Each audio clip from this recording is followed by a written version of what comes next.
భద్రాద్రి కొత్తగూడెం జిల్లాలో ఏర్పాటు చేసిన doctor Manmohan Singh earth science యూనివర్సిటీని రేపు సీఎం రేవంత్ రెడ్డి ప్రారంభించనున్నారు. ఈ నేపథ్యంలోనే సీఎం పర్యటన ఏర్పాట్లను జిల్లా అధికారులు చేస్తున్నారు. సీఎం రేవంత్ పర్యటనపై మరింత సమాచారాన్ని మా ప్రతినిధి నవీన్ అందిస్తారు. గిరిజన జిల్లాగా ఏర్పడినటువంటి భద్రాద్రి కొత్తగూడెం జిల్లాలో మరో మైలురాయి పడనుంది. ఎందుకంటే దేశంలోనే లేనటువంటి ఎర్త్ సైన్సెస్ యూనివర్సిటీకి సంబంధించి రేపు సీఎం రేవంత్ రెడ్డి చేతుల మీదుగా అయితే యూనివర్సిటీ ప్రారంభోత్సవానికి ఏర్పాట్లన్నీ కూడా నడుస్తున్నట్టుగా చూడవచ్చు. ముఖ్యంగా మనం చూసుకుంటే ఏదైతే భద్రాద్రి కొత్తగూడెం జిల్లాలో ఉన్నటువంటి ఖనిజ సంపదను దృష్టిలో ఉంచుకొని ఇక్కడ ఏదైతే భద్రాద్రి కొత్తగూడెం జిల్లాలో యూనివర్సిటీని ఏర్పాటు చేయాలంటూ కూడా ఇటు జిల్లా మంత్రులు చేసినటువంటి ప్రయత్నాలకు రేవంత్ రెడ్డి తెలంగాణ ముఖ్యమంత్రి రేవంత్ రెడ్డి ఆమోదం తెలపడంతో ఈ యొక్క యూనివర్సిటీకి అయితే అడుగులు పడినట్లుగా కూడా చూడవచ్చు. ఈ యూనివర్సిటీకి సంబంధించి ఇటు భద్రాద్రి కొత్తగూడెం జిల్లా వ్యాప్తంగా కూడా ఖనిజ సంపద ఎక్కువగా ఉన్న నేపథ్యంలో ఇక్కడే అనువైన ప్రాంతంగా అది చూసుకొని ఇక్కడైతే ఏర్పాటు చేసినట్టుగా కూడా చూడవచ్చు. దీనికి సంబంధించి ఏదైతే గత జూలైలోనే సీఎం రేవంత్ రెడ్డి చేతుల మీదుగా ఓపెన్ కావాల్సినటువంటి యూనివర్సిటీ అంటే వాయిదాలు పడుకుంటూ ఇప్పుడు ఎట్టకేలకైతే ప్రారంభమవుతున్నట్లుగా కూడా చూడవచ్చు. దీనికి సంబంధించి ఇప్పటికే సమీక్ష సమావేశాల్లో అయితే మంత్రి తుమ్మల నాగేశ్వరరావు నిర్వహించినట్టుగా కూడా చూడవచ్చు. దీనికి ఏర్పాట్లు కూడా పరిశీలించినట్టుగా కూడా చూడవచ్చు. అయితే దీనికి సంబంధించి ఏదైతే రేపు ఉదయం ఈ యొక్క earth science Manmohan Singh earth sciences యూనివర్సిటీకి సంబంధించి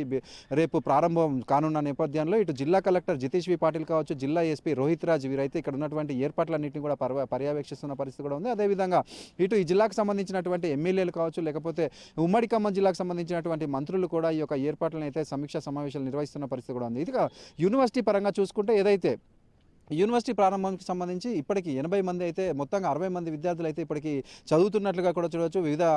వివిధ సంబంధించినటువంటి కోర్సుల్లో అయితే ఒక 60 మంది విద్యార్థులు చదువుతున్న పరిస్థితి కూడా ఉంది. అయితే దీనికి సంబంధించి ఇప్పుడు రేపు రేవంత్ రెడ్డి ఈ యూనివర్సిటీని ప్రారంభించిన నేపథ్యంలో మొత్తంగా 120 మంది అంటే విద్యార్థినులు అదేవిధంగా 80 మంది విద్యార్థులు ఉండే విధంగా వసతి గృహాలు కావచ్చు, లేకపోతే ఆడిటోరియం రూములు కావచ్చు, లేకపోతే ఈ కాలేజీకి సంబంధించినటువంటి ఏర్పాట్లన్నీ కూడా వీరు చేస్తున్న పరిస్థితి ఉంది. కాకపోతే ఏంటంటే ఇది గతంలో చూసుకుంటే యూనివర్సిటీ కాలేజ్ ఆఫ్ ఇంజనీరింగ్ అంటే మైన్స్గా ఉన్నటువంటి ఈ యూనివర్సిటీని తర్వాత ఒక ఇంజనీరింగ్ కాలేజీగా అయితే అది ఇక్కడ ఉన్నది. దీన్ని ఇప్పుడు ఈ యూనివర్సిటీ కాలేజ్ అంటే ఎర్త్ సైన్సెస్ యూనివర్సిటీ చేయడంతో పాత భవనాలనే ఈ యొక్క యూనివర్సిటీకి ప్రస్తుతానికి వినియోగంలోకి అయితే తీసుకొచ్చిన పరిస్థితి కూడా ఉంది.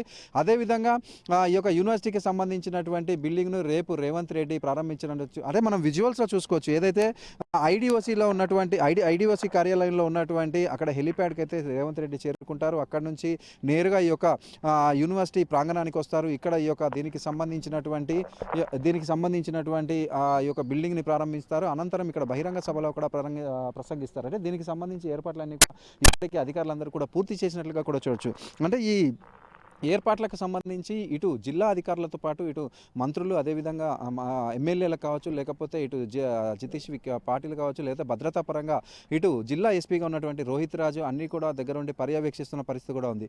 ఏదేమైనప్పటికీ గతంలో అంటే యూనివర్సిటీ కాలేజ్ ఆఫ్ మైనింగ్స్గా ఎంతోమంది విద్యార్థుల భవిష్యత్తును తీర్చిదిద్దినటువంటి ఈ యొక్క కాలేజ్ ఇప్పుడు మరల ఒక మెట్టు ఎక్కబోతుంది. ఎందుకంటే మన్మోహన్ సింగ్ ఎర్త్ యూనివర్సిటీస్గా దేశంలోనే మొదటి యూనివర్సిటీ ఇక్కడ ప్రారంభించిన నేపథ్యంలో అనేక మంది విద్యార్థుల యొక్క అంటే వారి యొక్క భవిష్యత్తుకు నాంది వేయనున్న నేపథ్యంలో ఇటు విద్యార్థులందరూ కూడా ఆనందం వ్యక్తం చేస్తున్న పరిస్థితి కూడా ఉంది. అదేవిధంగా మనం చూసుకుంటే ఇటు భద్రాద్రి కొత్తగూడెం జిల్లాలోనే అంటే ఉమ్మడి ఖమ్మం జిల్లాలో యూనివర్సిటీ లేదన్న కారణంతో అంటే లేదు అనే ఉద్దేశంతో ఇటు జిల్లా మంత్రిగా ఉన్నటువంటి తుమ్మల నాగేశ్వరరావు ఈ యొక్క యూనివర్సిటీని ఏర్పాటు చేయడంలో కీలక భూమిక పోషించినట్లుగా కూడా చూడవచ్చు. దీనికి సంబంధించి ఈ యూనివర్సిటీ ప్రారంభం కావడంతో ఇటు ఉమ్మడి ఖమ్మం జిల్లా ప్రజలైతే ఆనందం వ్యక్తం చేస్తున్న పరిస్థితి కూడా. ఎందుకంటే మొట్టమొదటిసారిగా ఇక ఉమ్మడి ఖమ్మం జిల్లాకు సంబంధించి ఒక యూనివర్సిటీ ప్రారంభం అవుతున్న నేపథ్యంలో ఇటు జిల్లా ప్రజలందరూ కూడా ఆనందం వ్యక్తం చేస్తున్న పరిస్థితి కూడా ఉంది.